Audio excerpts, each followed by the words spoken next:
So far, the tour's been lovely. Yeah, the crowds have been very nice.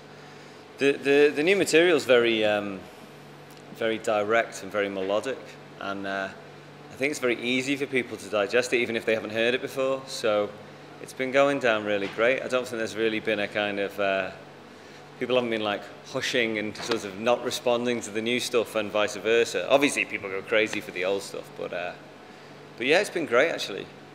Whatever's on your mind is the kind of album that doesn't get boring quickly. You know, you stick it on and it's like a little jukebox.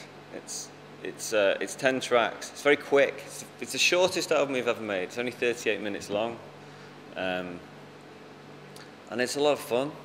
It's very quirky again. I mean, I suppose the last sort of couple of records of ours have been a bit more sort of direct and straight. Not straight exactly, but a bit more linear, whereas this record's not linear at all. It's a big zigzag, it's a big scribble across the musical palette. You know, it's fun, we had some fun with it. We just went, you know, there's some real balladry on there, real epic balladry, you know, almost like Glenn Campbell-esque balladry. We just went for it, we just thought, you know, let's have some fun with that. And then there's some like nutty, you know, urban programming on there as well. We just, you know, we just acted on our every whim and enjoyed ourselves. And hopefully when people listen to the record, they'll get that off of it, you know. I think, you know, if people have been a Gomez fan before, they're going to like this record. Simple as that, really. Because if you know, I mean, if you know what Gomez do, then you're gonna get this record. For people who haven't heard Gomez before, I imagine this would be a good one to find your way into Gomez through, because the music's quite, well, it's a very, very melodic record. Gomez have never been great rehearsers. We've never really worked like that as a band. We tend to sort of work very quickly and try and capture the moment of what's happening as it's happening. With this record, we use technology to, you know, because, you know, Ian lives in Los Angeles, Ollie lives in Brooklyn, a few of us live in Brighton and stuff, and we've basically got an FTP site and we stick the songs up there, and anyone can pull down whatever they want and tear it apart and rewrite it and put their bits in and change it. And so we had these kind of little homunculuses, you know, of noise that were just flying around like electronic chainmail. And then we all went to Virginia for a couple of weeks and just went, right, what are the, you know, let's just choose 15 of these things that we've done out of like 50 or more. Let's just choose 15 of them and we'll arrange them into proper songs and record them fast as we can. And that was it. It was dead simple. It wasn't like, there was no overarching scheme for it, you know, it wasn't, you know, definitely not a, you know, there was no idea other than let's just put the 10 bits of music together that we like the most out of what we're doing at the moment. The truth is that no one ever is together making an album. Anyone who's ever made an album knows, sorry to ruin the romance of album making, but what happens is the drummer puts down his part and then he pisses off. And then the bass player puts down his part, then he pisses off. And then so on and so forth. I mean, you play together in a room when you're getting it together, which we did as well. But when it comes to tracking, it's multi-tracking, you know. There's very few albums recorded live or as live or anything in any way approximating live. And vocals are certainly never recorded live. So the romance aspect of it, yeah, I suppose the romance is in the mythology of music making. It's not actually in the music making. There was the small accident at the start of our career where we won the Mercury Prize, and suddenly a record which ordinarily would have sold, you know, 20,000 copies sold 1 million. And that threw everything, all, you know, all the spanners just went everywhere at that point, because none of us knew what that was about. Because, you know, our music isn't mainstream. I mean, it's melodic, but it's certainly not commercial or you know, even on that first album, the highest. I remember when the top 40 mattered, and it did still matter in the mid to late 90s. I think the highest one of our songs ever got was like 35. You know, I think Whipping Piccadilly, the song that everybody knows by Gomez, got to 35 in the charts. You know what I mean? And so we've always been an albums band, you know. So it's kind of funny to me. I suppose what we did was we went, after a couple of albums in the UK, we kind of went, right, we know that the game is up now. We've watched this happen 1,000 times with other bands, you know. We've not ascended into the firmament. We're not like Radioheads. We're not going to suddenly start playing stadiums tomorrow. So basically, the jig is up, you know, like the media is going to bury us. We're not, you know, we don't matter anymore. So what we did was this was the most sensible thing we've ever done in our lives, was we went to America and just gigged like lunatics for a couple of years.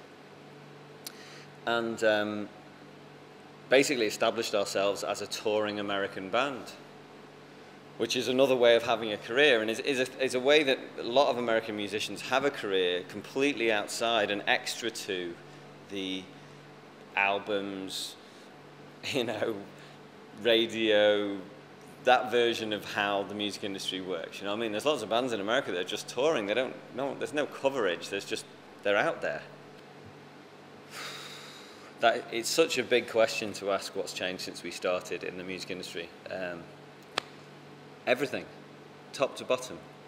You know, when we signed to Hut back in like '97, it was a big company. There was thousands and thousands of people around. There was lots of money being spent. There was lots of fellas smoking weed, sitting on beanbags, you know, giving you record contracts.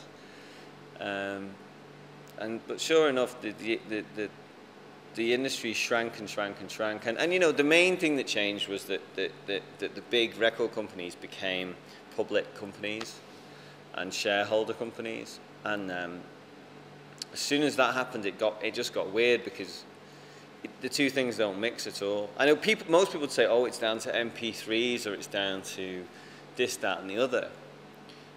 But the truth is that it was far more structural. You know, it's a really boring answer, but as soon as record industries needed to say on what day deliver a profit within a quarter, that was the death of everything. Because, like, you know, if a company like EMI needs the Coldplay album to come out in March in order to meet their shareholders' expectations, but Chris Martin gets a cold and the record doesn't come out till June, 5,000 people lose their jobs. And as soon as those 5,000 people have lost their jobs, suddenly half as many people have to do the job of all those people. And before you know it, you've got people within these companies, and I watched it happen. You'd watch it go from where somebody was working at radio, promoting 5 bands, to now, some of them will have rosters of 40 to 50 acts, one person.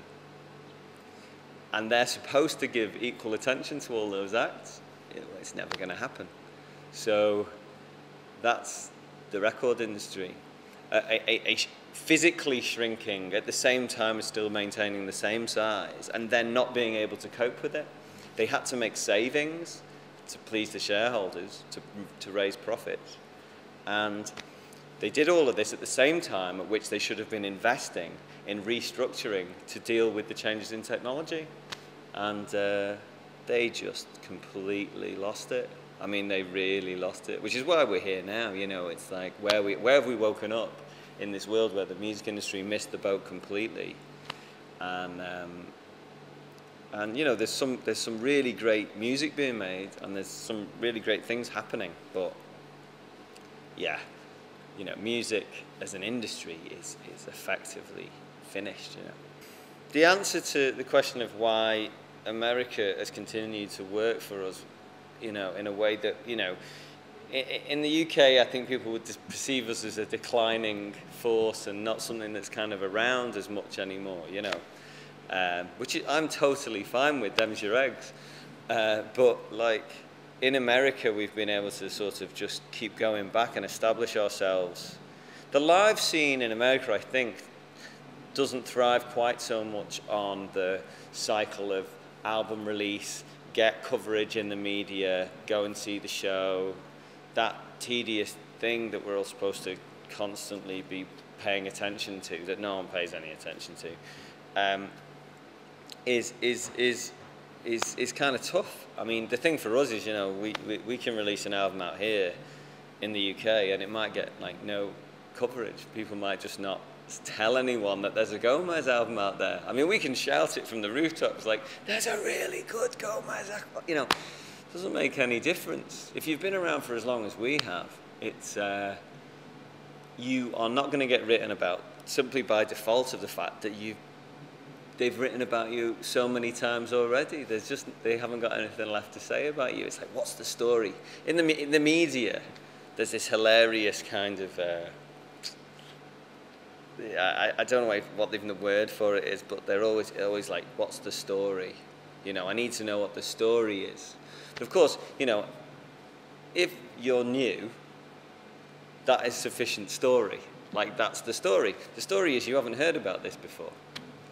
So, even though there's no story there, it's just a bunch of 18-year-olds who've done nothing with their lives. You know what I mean? What's the story? You haven't heard of them. Whereas with us, it's like, what's the story? It's like, well, they've been slogging it away for 15 years, you know. It's like, who really needs to know that story, you know? What we really ought to do is cynically split up and then reform in 5 years just so that people have got an angle to write about. And that's, even though that's what dozens of bands are doing now, and it's totally cynical, and you know, they split up, wait 5 years, then go for the big check at Reading and Leeds, and you know, whatever it is. I don't know, it's so transparent. I just think it would embarrass me to even try and pretend. We could do it though. Or maybe just infamy. We need some infamy. I don't know, just make some shit up. We all just got over a crack habit. Ollie sleeps with middle-aged prostitutes. The drummer is involved with several sheep. No, none of these things are true, but hopefully a bit of infamy would get people interested in Gomez again. I don't know.